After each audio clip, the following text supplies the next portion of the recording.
Your species has 10 solar days to surrender or be erased from existence. The voice crackled through the fabric of space, sharp and unfeeling. It came from a floating throne of obsidian and bone, a war barge the size of a continent positioned above Europa's glacial crown. From its helm, High Executor Varnak of the Xyrix Dominion loomed, his violet crest flaring with disdain. The transmission was live. Every council-aligned species tuned in, their representatives gathered in grand halls of gold, crystal, and plasma light. Billions across the stars leaned forward, eager to witness the humiliation of Earth, the uncivilized blue outlier that had refused integration. Earth's screen remained blank, not static, not malfunctioning, just silent.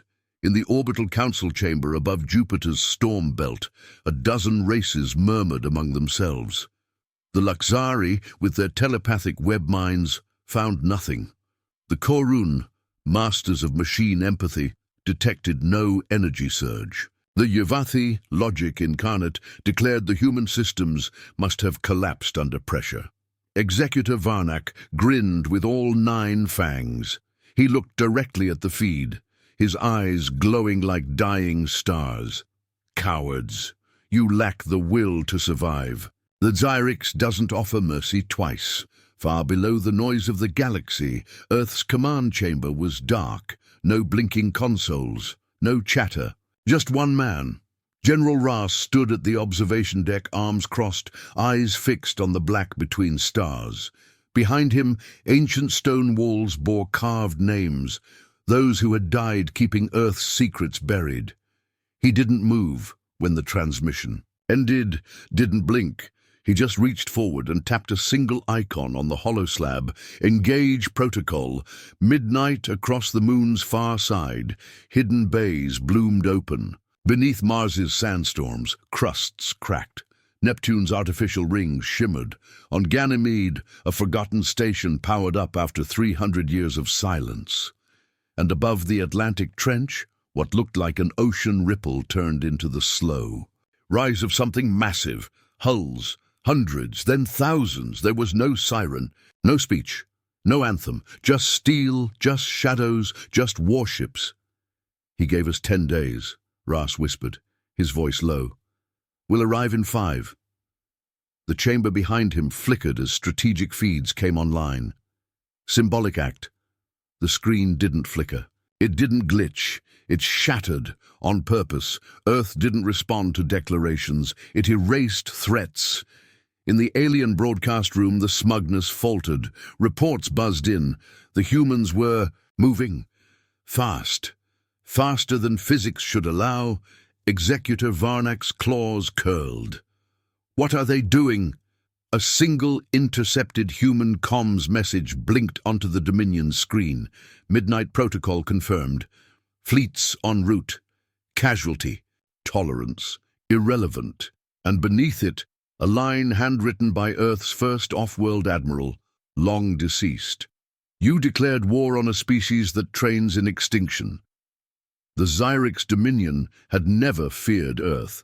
In fact, most galactic civilizations had dismissed the third planet entirely. Too much water, too many diseases, too much emotion. But now something was wrong. From the edge of the solar system, listening posts began to collapse, silently, as if the universe had swallowed them whole. Long-range sensors buzzed, then blacked out. Artificial satellites orbiting. Saturn flickered, then turned inward, like prey shrinking from a predator. On the Grand Arc Vitrak Kal, orbiting near Pluto, Envoy Daran of the Velasi Collective frowned. She was not like the Xyrix. Her kind did not conquer, they observed, and what she observed chilled her bloodless veins. Why would Earth black out the stars behind them? She murmured. That's not camouflage. That's choreography. Before, her massive heat signatures were emerging from Sol's gravity well, not rising, not launching, unfolding. One by one, they emerged from subsurface oceans, mountain cores, deep orbital shells hidden beneath fake moons. Not sleek cruisers or nimble scouts, but titanic constructs, like cities welded to war. Each bore the sigil Nova HARD, Human Autonomous Response Division. They weren't ships, they were declarations. Darren sent a direct transmission to her council. Humanity is not responding, it is revealing. A tremor ran through the Ark as the first warship passed within 5,000 kilometers. 10 kilometers long, bristling with rail-based mass drivers and hull plating made of dark, matter-woven alloys. The ship's name etched in brutal, burning red, unspoken vow. Another followed, they will never touch Earth again. Another, let the galaxy remember, and another, for the ones you never saw die. Darren's translator stuttered, not from signal interference, but from emotional overload. Human linguistics often laced irony with threat. But this was poetry, sharpened into artillery. Inside the Ark's main chamber, the Velassi crew stared in silence. Not one human ship slowed down. They moved as if gravity no longer concerned them, as if vengeance had rewritten physics. Suddenly, Darren gasped. From the warship's stern bloomed fold rifts, miniature wormholes created on the fly, something only theoretical in council science. But Earth wasn't guessing anymore, it was demonstrating. The human fleet vanished one by one, warping out in staccato flashes. Destination, Zyric's core territory. The Dominion wasn't just about to receive warships, it was about receiving a memory. Reminder, a reckoning. Darren stared at the empty void where the fleet had been and whispered, the war has already ended. They just haven't realized it yet. Zyric's command didn't flinch at the reports. 1 million ships? Propaganda. Human madness. The Dominion had conquered 83 systems, wiped out 14 sapient species, and held 700 planets in permanent subjugation. Earth was barely 400 years into spaceflight. Arrogance was a warm blanket, until it was ripped off. At 02, Zyric's high command, time the Krovar belt system went dark. No warning, just gone. Orbital stations, trade lanes, perimeter drones, civilian, archives, all black. Even emergency pings never left the system. Commanders dispatched scout probes at FTL speed. What returned wasn't data, it was a moon, a severed moon, dragged through folded space and launched across the void like a warning shot. The moon tumbled towards Zyric's prime, slowing only at the last moment to avoid collision. Its entire surface was scorched with plasma, and one hemisphere bore a message written in burned metal glyphs, Earth Standard English. Surrender was never our question. Survival was never yours. Panic didn't spread in Zyric's culture. They were bred to resist it. But this wasn't panic. This was unknown, and unknown had no protocol. Grand Strategist Corval studied the data silently. His second-in-command, Eulatrex, stepped forward. Sir, their ships don't appear on radar. We only detect aftermath. We don't know what weapons they used. Because they are not using weapons, Corval said slowly, his voice brittle with realization. They're using intent. On the outskirts of the ruined Krovar belt, drone salvage crews from nearby neutral systems arrived, expecting wreckage, evidence. They found only smooth glass, entire planets burned down to a molecular glaze. Artificial gravity wells had been used to fold time over specific cities, erasing them from existence without touching the surrounding environment. There were no screams, no escape pods, no data logs, only a single audio loop left running. This is what mercy looks like. Imagine our anger. Back in council space, minor species began issuing declarations of neutrality, distancing themselves from the Dominion. Trade. Routes flickered, banking networks rerouted. Empires that had once mocked Earth's lack of culture were suddenly reviewing their history books for human wars and finding them horrifying. The Zyrics weren't fighting Earth. They were fighting Every buried trauma Earth had ever swallowed whole. In the shadows of the fleet's war core, General Russ stared at the updated map. Red marks, Xyric strongholds, were vanishing one by one. He didn't smile. He didn't blink. He simply said, "Accelerate the reckoning protocol." His second, Admiral Uri, hesitated. "Sir, that would reveal the cradle arcs." Russ turned. His gaze, steel and sorrow mixing in his tone. "Let them see where we keep the names of our dead. Let them understand why none of us sleep." The Dominion's High Tribunal convened in haste, a rarity among a species that prided itself on control. 3 systems had already gone silent. Not lost, erased. The word carved deep into the psyche. Of Xyric's culture now was not enemy, it was incomprehensible. "Send a peace envoy," hissed Vizier Tark, his tendrils twitching. "Give them reparations, territory, concessions. This is no longer war. It is extinction delayed by curiosity." A fleet of 12 golden embassy ships departed from Xyric's prime, shielded, hailed, and encoded with every known universal protocol. They approached Earth's orbit under truce colors, broadcasting messages of goodwill, seeking parley. The humans did not respond. The embassy fleet continued cautiously until they reached Earth's moon. There they saw it, the Archive Ring, a vast circular construct orbiting the planet's far side, miles wide, inscribed with the names of every human lost. In every off-world event, battle, abduction, or massacre, billions of names. The ring rotated slowly, silently, glowing with a blue core. As the alien ships drew near, they were met not with weapons, but with a signal. One word: red. The Xyric's diplomats complied, believing it some encrypted message. They were wrong. Each ship's system was overridden, screen after screen flooding with faces. Not just names, not numbers, faces of every lost human, pulled from every databank, family terminal, or recovered drone camera across the centuries. Children, soldiers, miners, civilians.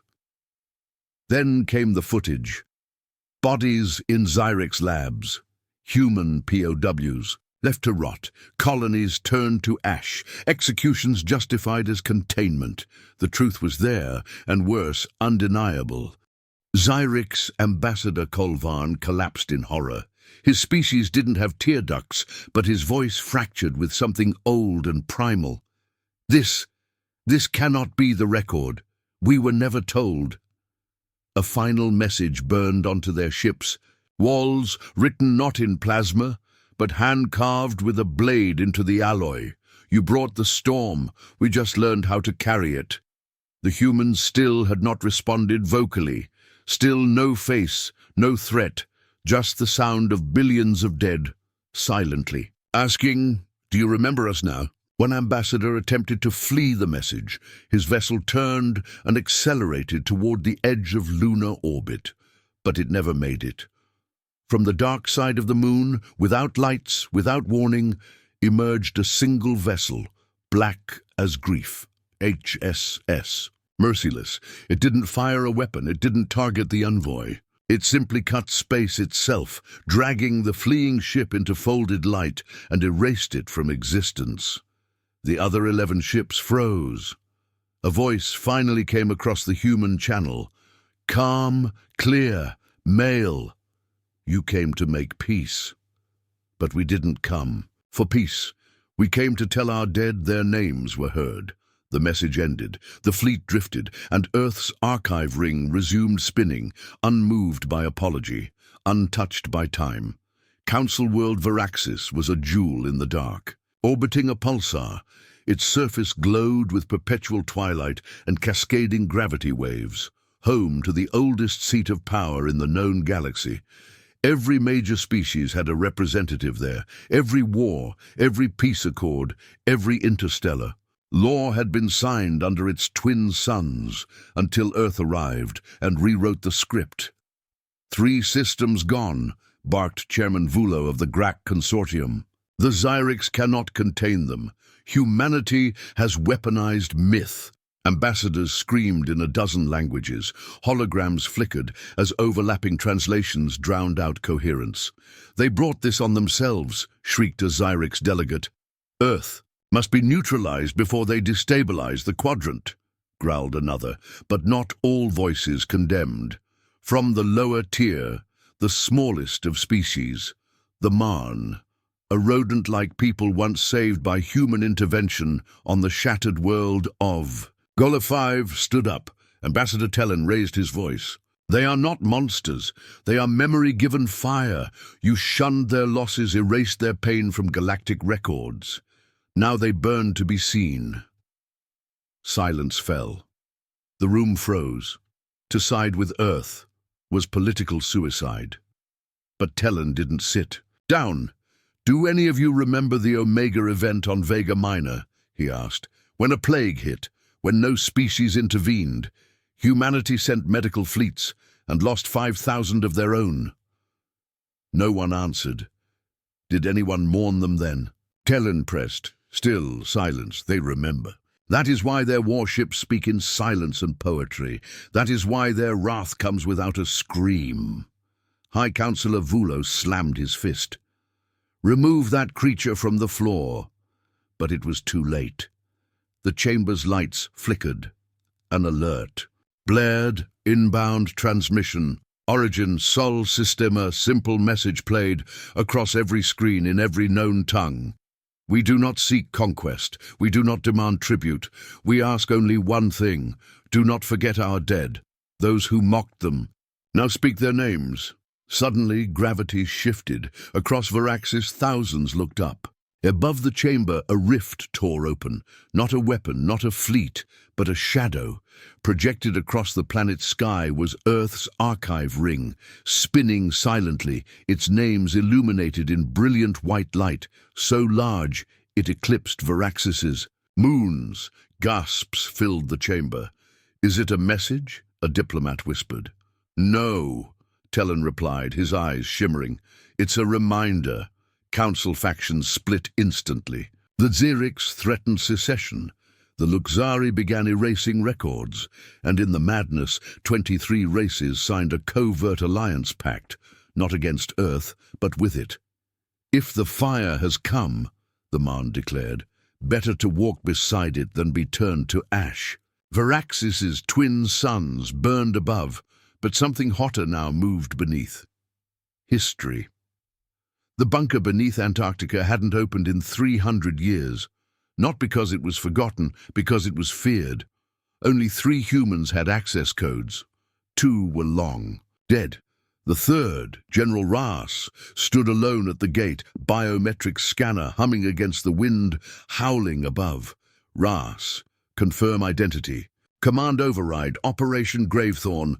The door didn't open. It retracted, like the Earth itself had blinked. Inside, not weapons, but memories, cryo chambers, lab relics, black site logs, and something older, pre-solar war tech. Things humans had buried, not because they couldn't use them, but because they could. Ras passed through corridors, etched with warnings. "Do not awaken. Contain the signal. Time doesn't forget." He reached a final vault. Inside, Project Fenrir, not a fleet, not a bomb, a ship with no crew, a consciousness built from the digitized minds of Earth's greatest strategists, war criminals, and visionaries. Forbidden, too unstable, too human. Its frame was obsidian and chrome. At its center pulsed a single light, blinking like a heartbeat. Fenrir Online. It spoke with 1,000 voices, male, female, old, young, all one. "General, the war has reached remembrance," Ras said, "and justice. Due." The chamber trembled. Fenrir began to lift from its cradle, powered by a singularity. Engine, a weapon once banned by the Galactic Accord.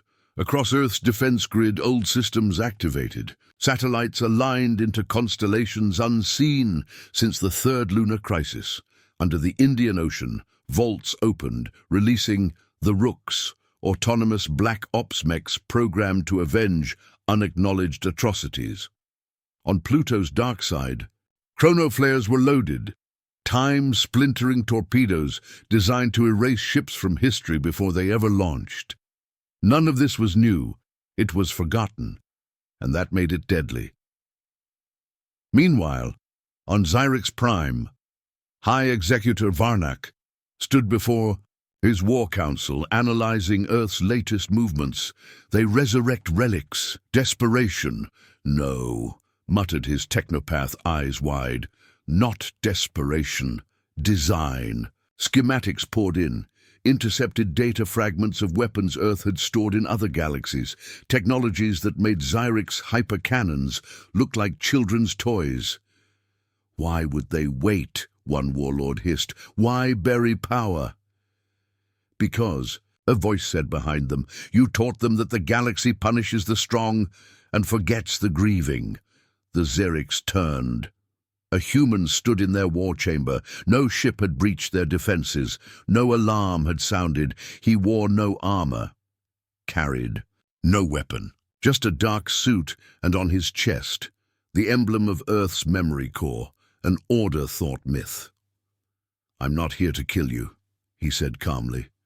I'm here to show you what killing creates. He touched his wrist. Every screen in the Xyrix chamber blinked. Earth's war timeline played.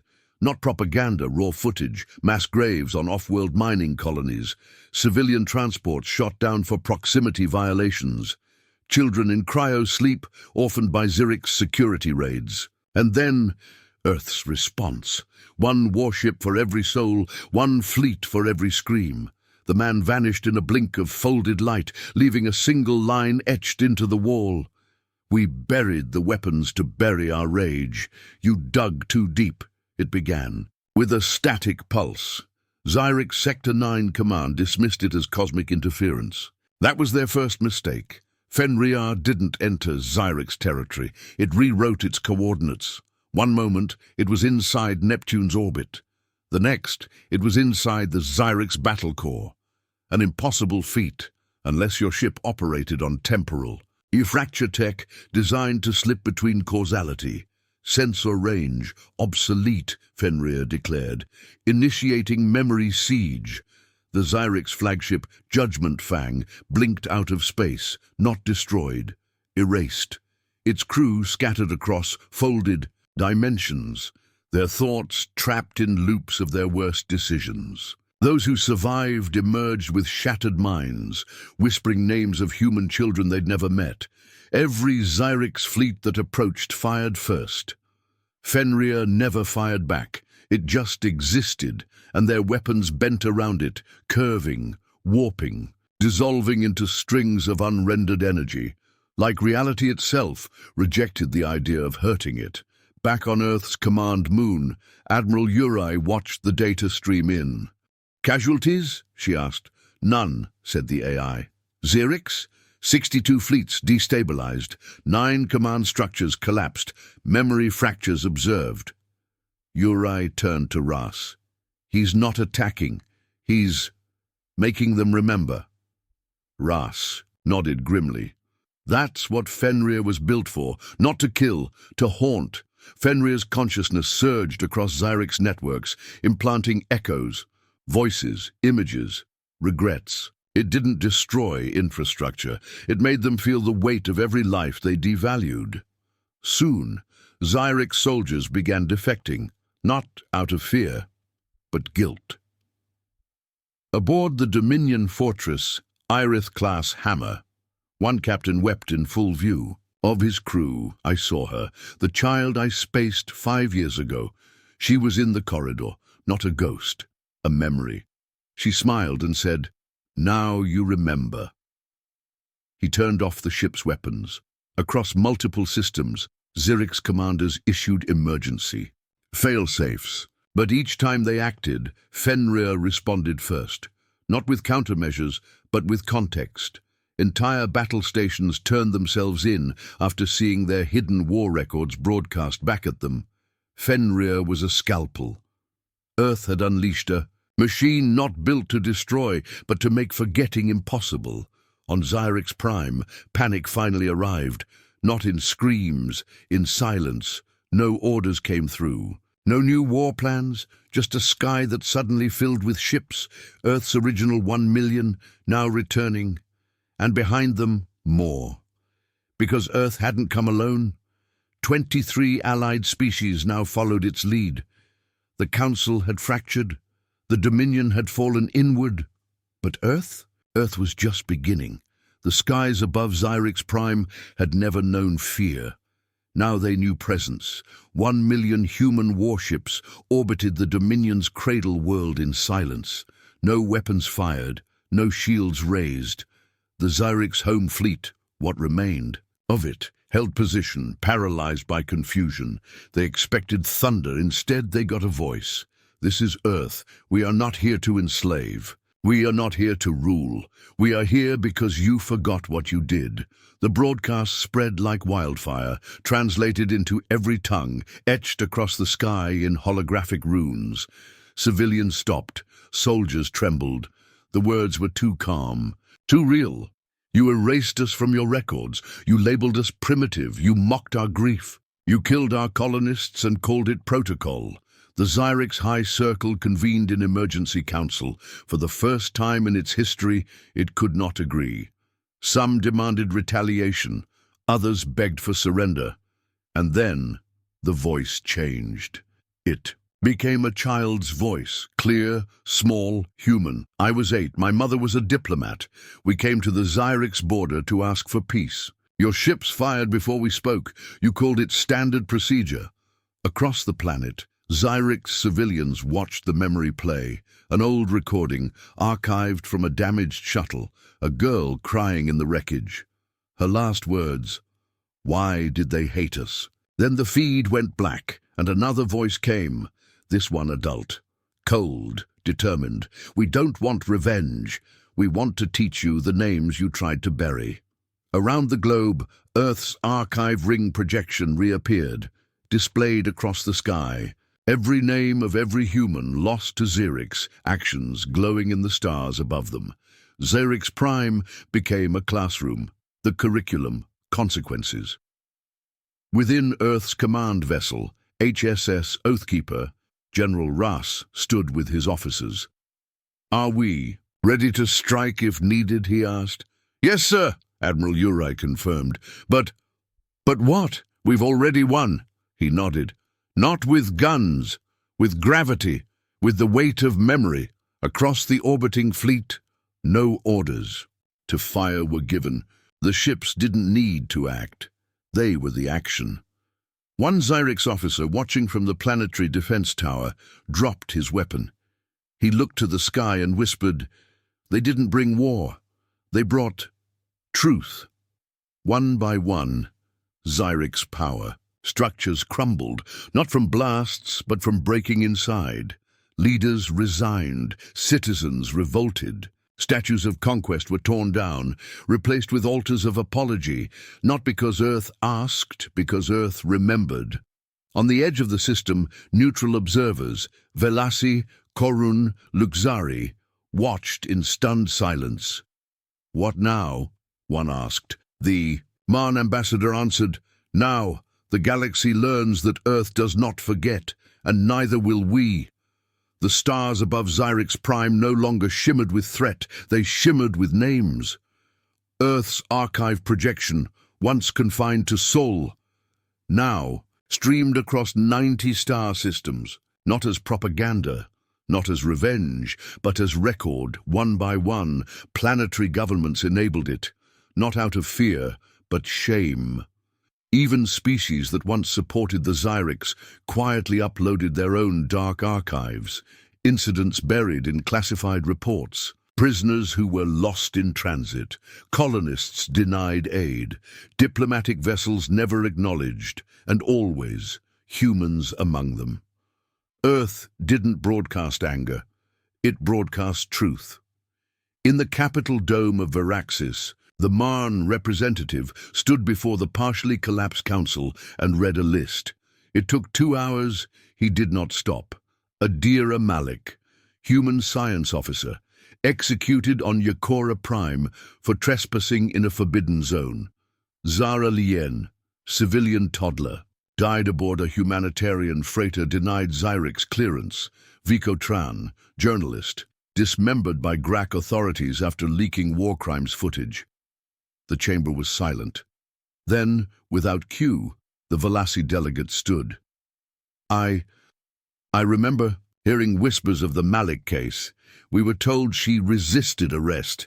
We never saw the footage. The human ambassador stepped forward. No one did, until now. He raised a hand. Every wall lit up with video, documents, names, logs, data once sealed in vaults of secrecy. Not manipulated, not edited, pure, brutal, unforgiving. We do not ask for your pity, the ambassador said. We ask for your memory. Back on Earth, under the archive ring's shadow, a ceremony began. It was not grand, just sacred. Children read names aloud. Families stood hand in hand. Even soldiers wept, not from sorrow, but from relief. For the first time in history, the forgotten had been named. General Ras stood at the edge of the platform, watching the faces. The sky behind him was filled with Earth's fleet, but none hovered aggressively now. They stood watch, guardians of history. Uri approached. We've received requests from 17 systems. They want their own archive rings. Ras nodded. Grant them, under one condition. What's that? They don't carry only our names. They carry every name lost to silence, human or not. Uri hesitated. Even Zyrix. Ras nodded once. Especially them.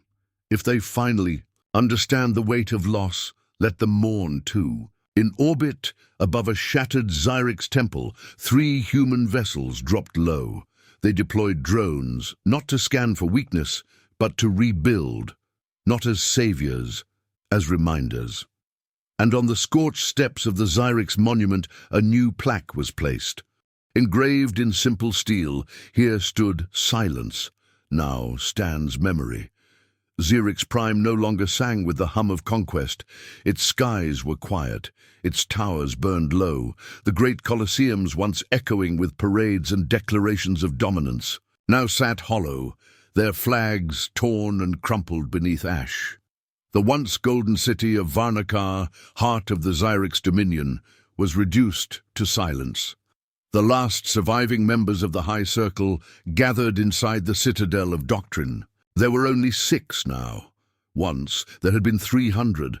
Around them the archives played on loop, not Earth's, their own. Unredacted files, forgotten testimonies, footage purged from history. It was all there, returned by Earth's archive. Fleet with surgical precision, Earth had not altered a single second. It didn't need to. The Zyrix had condemned themselves with their own footage. In that mirror, they saw genocide, children labeled future threats, villages wiped for resource compliance, colonists executed for atmospheric contamination, risk, Earth civilians dissected in labs while Zyrix scientists debated efficiency ratios. It wasn't an accusation, it was a reckoning.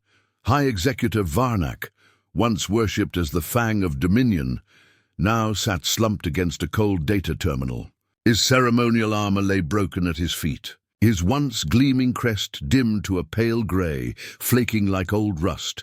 One screen replayed the Solara 3 incident, one of the first Earth colonies outside the Sol system, over 2,000 humans, atmospheric field collapse, executed by command. His command, he had laughed back then, now his mouth wouldn't open.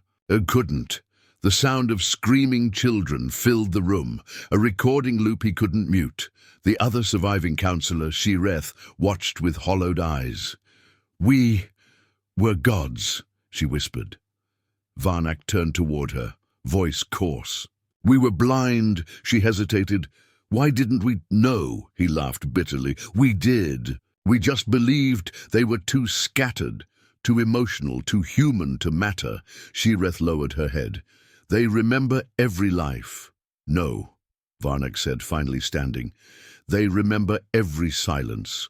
Across the planet, the last. Military units surrendered, not to threats, but to memory.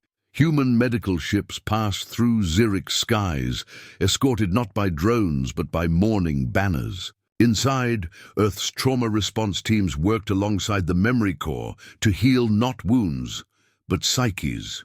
The Zyrics were broken, and Earth was rebuilding them.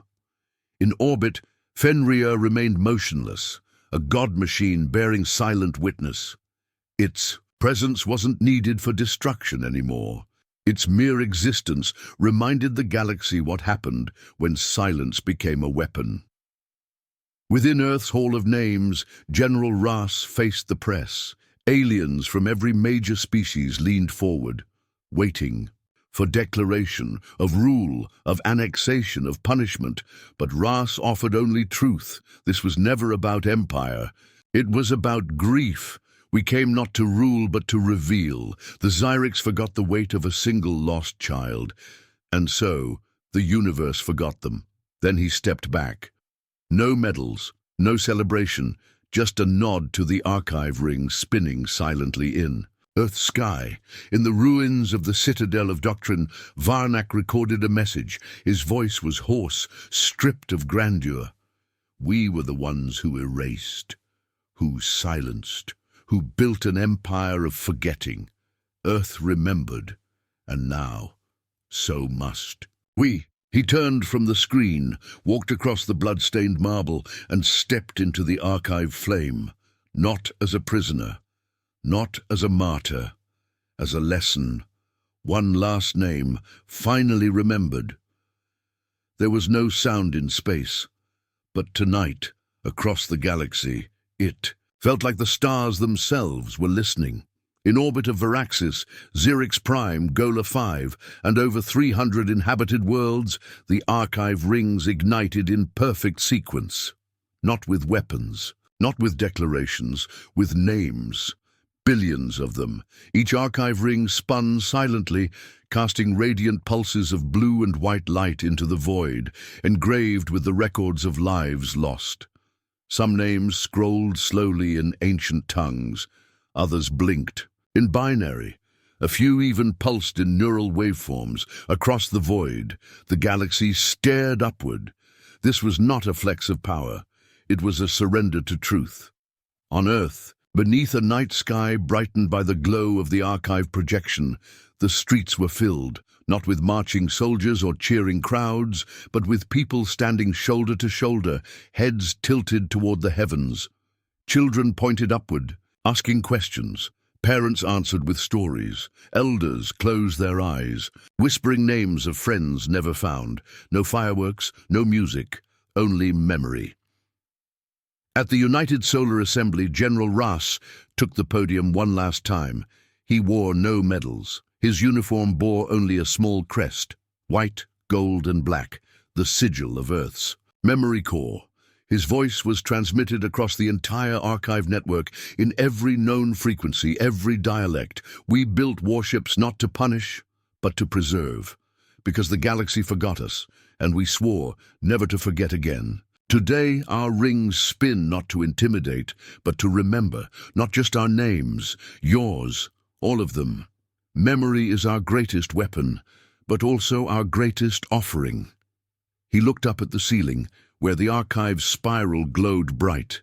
Let the stars bear witness. Let the silence never return. He stepped back. No applause, only stillness. In the skies above Veraxis, a species once dismissive of Earth now blinked in silence as their screens displayed names they'd never heard, but should have. Children, refugees, doctors, diplomats. One Velassi elder turned to her grandchild. We erased their pain from our records, she said, voice trembling. The child blinked. Why?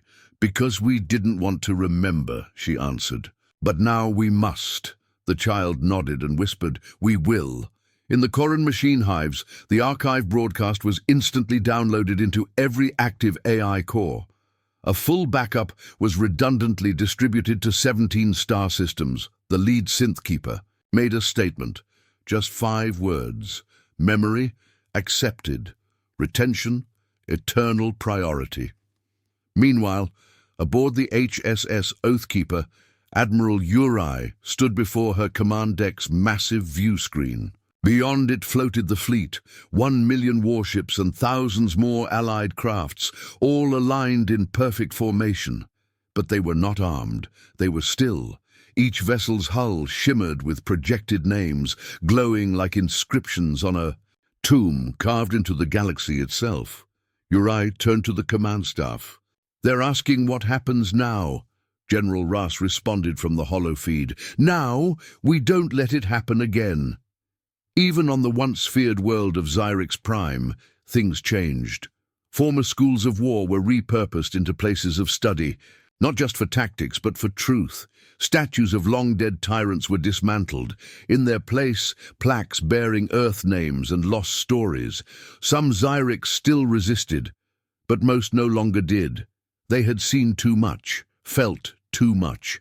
Above their world, their own archive ring lit up, and for the first time the Xyrix people bowed, not to conquerors, but to history. Across the stars, the rings kept spinning, and somewhere quietly, the archive AI added a new line to its index.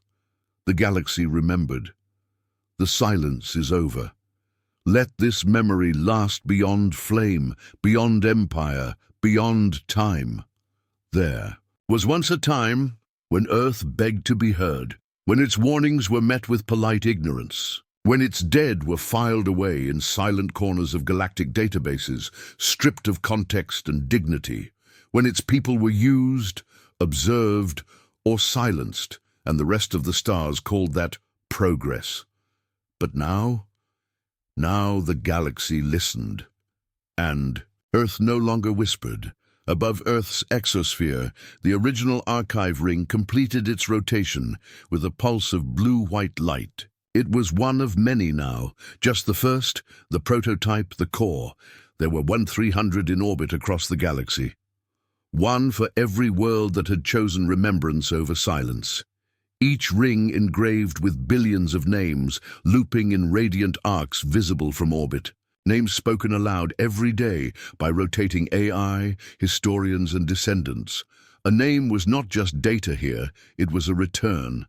Earth had not become an empire, it had become a memorial, and in doing so, it had reshaped galactic civilization more profoundly than any war ever had. On Mars, in the capital district of New Alexandria, the 10-year Galactic Remembrance Summit was underway. Every major species sent delegates. No fleets, no weapons, no gods, just names. Inside the copper and glass observatory dome, human, Marn, Luxari, Xyrix, and Velasi youth sat in a circle, sharing stories, swapping languages, sketching memories. Of people they had never met. It was not scripted, it was organic. One child, Xyrix in origin, clutched a pendant carved from archive ring scrap. "I used to be taught Earth was dangerous," he said. The human girl beside him nodded. "We were, but not to those who listened." Back on Earth, in the Hall of Names, General Russ stood beneath the glow of the central tower, a living library of loss and resurrection. He was older now, not broken, not bitter, just weathered. His hands bore the calluses of 1,000 decisions no one else could have made. His eyes still carried weight, but no longer alone. Young cadets walked with him. They were not soldiers, not in the traditional sense. They were memory corps, tasked not with killing, but with remembering, recording, witnessing, preserving, a job harder than war. "This name just came in from the Vornax cluster," a cadet said, showing Russ a holopad. Ko, Lint, age 10, died defending siblings during an orbital firestorm. No surviving relatives. Confirmed through local AI memory. Russ took the pad and looked at the flickering image of the boy. "No known descendants?" he asked. The cadet shook his head. "None, but we verified the data trail." Russ nodded. "Then now, we're his family." The cadet blinked. Russ handed the pad back. "Add him to the archive. Make sure his name is projected on the equatorial ring for a week." High above, The equatorial ring spun, slowly enough to read each name from orbit, fast enough to avoid becoming just a relic. It had never stopped turning, and it never would. Across the stars, the ripple of Earth's remembrance continued reshaping civilizations. On Zerix Prime, statues of conquest had been replaced with libraries. Shrines once dedicated to domination now housed memory banks. And in the center of the capital square stood a monument unlike any other, a simple steel pillar bearing a single phrase. We tried to erase them, but they made the galaxy remember. Children of former warriors now read stories written by human children. Human educators taught not ideology, but grief literacy, how to recognize when silence was the deadliest weapon in the room. Zyric's High Chancellor Vorek, once a lieutenant in the Dominion fleet, now hosted remembrance ceremonies personally. She wore no armor, only a robe lined with the names of the lost. At one such ceremony, she raised a hand to silence the crowd. "This is not surrender," she said. "This is evolution." Elsewhere, deep in unexplored space, memory core teams continued their work. One such team landed on a derelict space station orbiting a dying dwarf star. No known records existed of the station's origin. Inside, they found cryopods. 14 of them, 2 with dead occupants, 12 are still viable, and among those 12, 3 humans, lost for over 120 years, presumed dead, not forgotten. As they were revived, disoriented and gasping, one of them managed to ask, Did anyone ever find us? The Corps officer simply smiled. "We never stopped looking." In the Velasy Nebula colonies, where art was law and emotion was science, composers began creating symphonies based on the cadence of Earth's archived name rhythms. Each note represented a person, each swell of sound a generation. One composition titled Echoes of Flame. It was transmitted to every archive ring. No language, just emotion. It became the first music ever embedded into the rings themselves. Meanwhile, on Gola 5, now thriving under interspecies cohabitation, a new generation of hybrid children, human and non-human alike, began building micro-archives in classrooms, not just for Earth's dead, but their own. History once feared was now a friend. 10 light-years away, at the edge of the remnant belt, a rogue AI network, formerly hostile to organic life, made its first direct transmission to Earth. It did not request peace. It offered memory. Thousands of archived human interactions, salvaged from captured vessels over centuries, were returned. The Memory Corps accepted them with no hostility, no conditions. They simply said, "Thank you for returning what belongs to the living." The AI, in turn, installed its own archive ring, without prompting, without pride, just acknowledgement. And in all this, above it all, stood the HSS, Oathkeeper. No longer a warship, now a sanctuary, a mobile archive-class flagship capable of housing 100 billion names, thousands of Memory Corps operatives, and a living crew dedicated to remembrance diplomacy. Admiral Uri remained at its helm. She wore her uniform not as armor, but as legacy. On the day Earth crossed 12 billion names in the archive, she called for silence on the bridge. 12 billion voices, 12 billion stories, 12 billion reasons to never fire the first shot again. No one applauded. They just stood, together. In a quiet cave beneath Earth's surface, originally part of an abandoned military outpost, a light flickered to life. Inside was a chair, a single desk, and a screen showing the first name ever entered. Into the archive, Amira Solon, age 7, lost on Solara 3, found through memory. Russ sat in the chair, alone. He pressed one button, beginning his final entry. If you're reading this, the archive still stands. And that means we won. Not with weapons, not with fear, but with a promise that no voice would vanish again. He leaned back and closed his eyes. Behind him, the archive glowed, and above Earth, Above every world that once turned away, the stars now bore witness, silent, unblinking, permanent.